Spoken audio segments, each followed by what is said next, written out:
Akon Easy Telugu ఫ్యామిలీకి welcome అండి. ఈరోజు మనం చెప్పుకోబోయే topic Razakars and Hyderabad crisis between 1947 to 48. ఇందులో మనం Nizam rule, Kasim Razvi, Operation Polo గురించి తెలుసుకుందాం. ఈ టాపిక్ని మనం సూపర్ఫిషియల్గా కాదు, డెప్త్లో చూడాలి. హైదరాబాద్ క్రైసిస్ అంటే జస్ట్ రజాకార్ స్టోరీస్ కాదండి. Political delay, social inequality, armed conflict అన్నీ కంబైన్డ్ అయిన కాంప్లెక్స్ హిస్టారికల్ ఎపిసోడ్ ఇది. సో ఈ వీడియోలో కంప్లీట్ క్లారిటీతో అర్థం చేసుకుందాం what is the crisis of Hyderabad అనేది. బ్యాక్గ్రౌండ్, హైదరాబాద్ స్టేట్ యొక్క బ్యాక్గ్రౌండ్. హైదరాబాద్ స్టేట్ స్ట్రక్చర్ చూద్దామండి. Largest princely state in India. స్ట్రాటజిక్గా సౌత్ ఇండియా మధ్యలో ఉంటుంది. రూలర్ ఎవరంటే మనకు తెలిసినటువంటిది 7th Nizam Mir Osman Ali Khan. Political system ఎలా ఉండేదండి? Absolute monarchy, no democratic institutions. Social structure ఎలా ఉంది? మెజారిటీ హిందూస్ ఉన్నారు 85% వరకు. రూలింగ్ క్లాస్ వచ్చేసి మాత్రం ముస్లిం ఎలైట్ ఉండేది. ఇది మైనారిటీలో ఉన్నా కూడా రూలింగ్ క్లాస్గా మారింది. ఎకనామిక్ సిస్టమ్ ఎలా ఉండేదండి? జాగీర్దారీ ఫీడల్ సిస్టమ్ అనేది ఉండేది. మిడిల్ మెన్స్ ఉండేవాళ్ళు. నెక్స్ట్ ఇండిపెండెన్స్ తర్వాత నిజాం ఇండిపెండెంట్గా ఉండాలని ట్రై చేశారు. 29th నవంబర్ 1947లో స్టాండ్ స్టిల్ అగ్రిమెంట్ అనేది ఇండియాతో చేసుకున్నారు. దీని మీనింగ్ ఏంటంటే స్టేటస్ కో మెయింటైన్ చేయడం. బట్ యాక్చువల్గా ఇది డిలే స్ట్రాటజీ అండి వాళ్ళకి. రైజ్ ఆఫ్ రజాకార్స్ అండి. రజాకార్ ఫార్మేషన్ని కరెక్ట్గా అర్థం చేసుకోవాలి.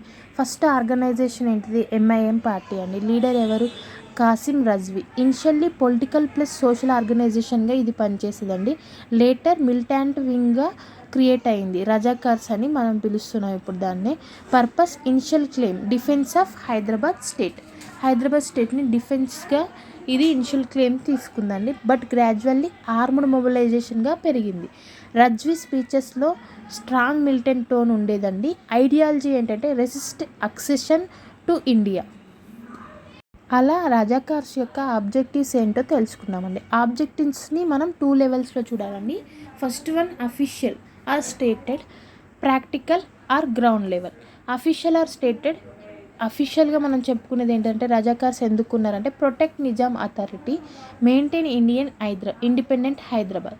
అంటే నిజాం అథారిటీని ప్రొటెక్ట్ చేయడానికి, ఇండిపెండెంట్ హైదరాబాద్ని మెయింటైన్ చేయడం కోసమని మనకి అఫీషియల్ స్టేటెడ్లో ఉందండి. కానీ ప్రాక్టికల్గా మనం గ్రౌండ్ లెవెల్లో చూస్తే అపోజ్ ఇండియన్ ఇంటిగ్రేషన్. ఇది ఏం చేస్తుంది? ఇండియన్ ఇంటిగ్రేషన్ని అపోజ్ చేస్తుంది. And mobilise armed supporters, control rural areas ఏదైతే ఉందో వాటిని ఆర్మ్డ్ సపోర్టర్స్ తోటి కంట్రోల్ చేస్తుంది. ఫియర్ బేస్డ్ కంట్రోల్ అనేది చేసేదండి. రిపోర్ట్స్ కూడా దీని మీద ఉన్నాయి.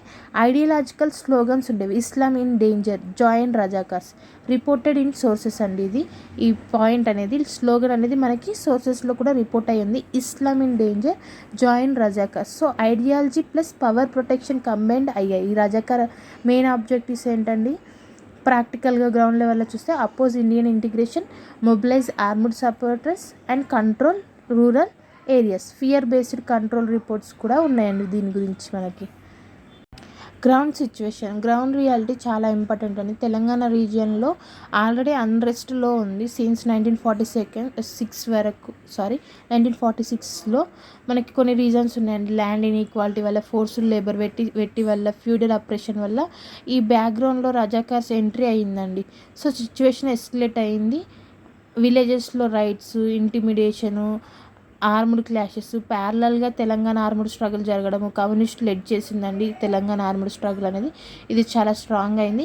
సో కాన్ఫ్లిక్ట్ అనేది ట్రిపుల్ లేయర్లో జరిగింది. స్టేట్ వర్సెస్ పీపుల్ అయింది, రజాకార్ వర్సెస్ విలేజర్స్ అయింది, పీజన్స్ వర్సెస్ ఫ్యూడల్ సిస్టమ్ అయింది. 3 లేయర్స్గా ఇక్కడ ఏం జరుగుతుంది? కాన్ఫ్లిక్ట్ అనేది జరుగుతుంది. అదే విషయంలో అంటే రజాకార్స్ వచ్చిన టైంలో, ఎంట్రీ అయిన టైంలో విలేజర్స్లో రేట్స్, ఇంటిమిడేషన్, ఆర్మ్డ్ క్లాసెస్ వల్ల తెలంగాణ ఆర్మ్డ్ స్ట్రగుల్ స్ట్రాంగ్ అవ్వడం వల్ల ట్రిపుల్ లేయర్లో అక్కడ కాన్ఫ్లిక్ట్ అనేది జరుగుతుంది. ఆ ట్రిపుల్ లేయర్ ఏమని చెప్పుకుంటున్నాం? State versus people, Razakar versus villagers, pigeons versus feudal system అండి. ఇలా రజాకార్స్ వల్ల లా అండ్ ఆర్డర్ అనేది కొలాప్స్ అయిందండి. 1947 to 48 పీరియడ్లో అడ్మినిస్ట్రేటివ్ కంట్రోల్ మొత్తం వీకెన్ అయిందండి. రజాకార్స్ కొన్ని ఏరియాస్లో ప్యారలల్గా అథారిటీ లాగా యాక్ట్ చేశారు. నిజాం అడ్మినిస్ట్రేషన్ ఎఫెక్టివ్గా కంట్రోల్ చేయలేకపోయింది. వైలెన్స్ రిపోర్ట్స్ ఇండియా గవర్నమెంట్కి రీచ్ అయ్యాయి. ఈ రజాకార్స్ యొక్క వైలెన్స్ గవర్నమెంట్కి రీచ్ అయిపోయాయి. అఫీషియల్ వ్యూలో మనం చూసుకుంటే break down of law and order, situation internal security థ్రెట్గా మారింది. అంటే రజాకార్స్ వల్ల ల్యాండ్ ఆర్డర్ ఎలా అయిందండి, బ్రేక్ డౌన్ అయిపోయింది. ఇది ఎలా మనం సిచ్యువేషన్ని మనం ఇలా చెప్పుకుంటామంటే ఇంటర్నల్ సెక్యూరిటీ థ్రెట్గా మారింది. సో ఇంటర్నల్గానే ఇన్ని అవుతుంది అని చెప్పి ఎవరికి వైలెన్స్ రిపోర్ట్స్ వెళ్ళాయి, ఇండియన్ గవర్నమెంట్కి రీచ్ అయిపోయాయి. ఆ వైలేషన్ రిపోర్ట్స్ వెళ్ళిన తర్వాత ఇండియన్ గవర్నమెంట్ అప్రోచ్ చూద్దామండి. అప్పుడు లీడర్ సర్దార్ వల్లభాయ్ పటేల్ గారు ఉండేవాళ్ళు.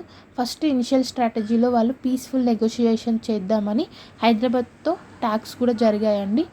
డిప్లొమాటిక్ అటెంప్ట్స్ చేశారు. బట్ ప్రాబ్లమ్స్ ఏమొచ్చినాయి, వాళ్ళ నుంచి డిలే ఉంది, rising of violation, Razakar activities అనేవి ఎక్కువైపోయాయి.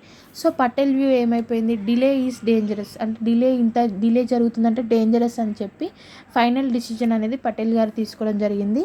Military intervention unavoidable. ఇది మనం నెక్స్ట్ దీనివల్లనే మనం వాళ్ళ యొక్క నెగ్లిజెన్సీ వల్ల, వాళ్ళ డిలే వల్ల, వాళ్ళ రైజింగ్ వైలేషన్ వల్ల అండ్ రజాకార్ యాక్టివిటీస్ ఇంకా ఇంక్రీజ్ అవ్వడం వల్ల ఫైనల్ డిసిజన్ ఏం తీసుకున్నారండి, ఆపరేషన్ పోలో జరగాల్సిందే అని ఒక డిసిజన్ అనేది తీసుకున్నారండి. సో ఆపరేషన్ పోలో డీటెయిల్స్ చూద్దామండి. కోడ్ నేమ్ పోలీస్ యాక్షన్ అండి.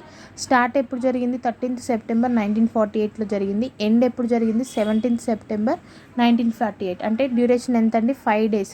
స్ట్రాటజీ ఏంటండి, ఇండియన్ ఆర్మీ మల్టిపుల్ డైరెక్షన్ నుంచి హైదరాబాద్కి ఎంట్రీ ఇవ్వాలి. రజాకార్స్ రెసిస్టెన్స్ ఇచ్చారు, బట్ ప్రొఫెషనల్గా ఆర్మీకి ఈక్వల్ కాలేదండి. ఈ ఇంటర్నల్గా రజాకార్స్ రెసిస్టెన్స్ ఇచ్చినా కూడా ఇండియన్ ఆర్మీ మల్టిపుల్ డైరెక్షన్స్ నుండి రావడం, వాళ్ళు ప్రొఫెషనల్ ఆర్మీ వాళ్ళు కాబట్టి వీళ్ళు రజాకార్స్ ఈక్వల్ కాలేదండి. వాళ్ళకి ర్యాపిడ్ అడ్వాన్స్ జరిగింది. అక్కడ అలా అడ్వాన్స్ జరగడం వల్ల 17th September 1948లో నిజాం అనేవాళ్ళు ఇండియన్ యూనియన్కి సరెండర్ అయిపోయారండి. హైదరాబాద్ అఫీషియల్లీ ఇండియన్ యూనియన్లో మెర్జ్ అయిన date 17th September 1948. This operation చాలా ఫాస్ట్ అండ్ డిసిజివ్గా జరిగిందండి.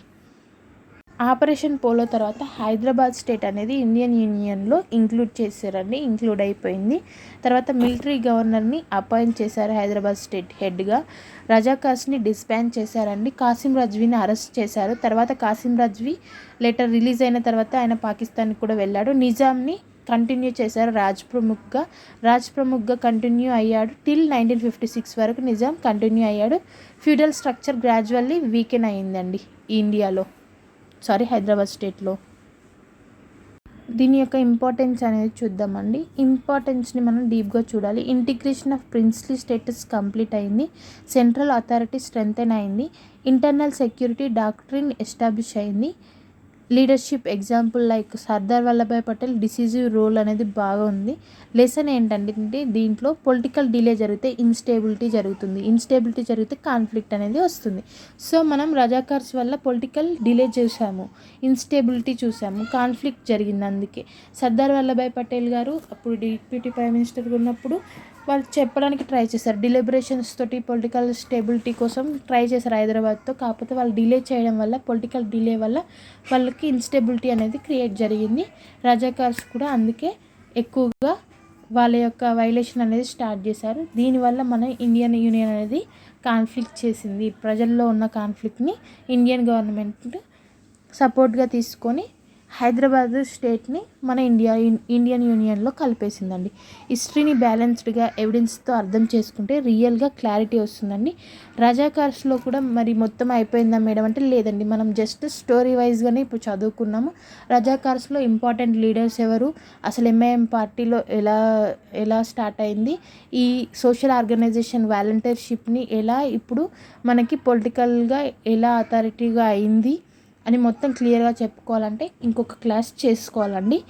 ఈ క్లాస్ ఇంతటితో ఆపేస్తున్నాండి. Thank you for watching this video.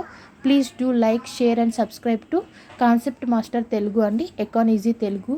Thank you.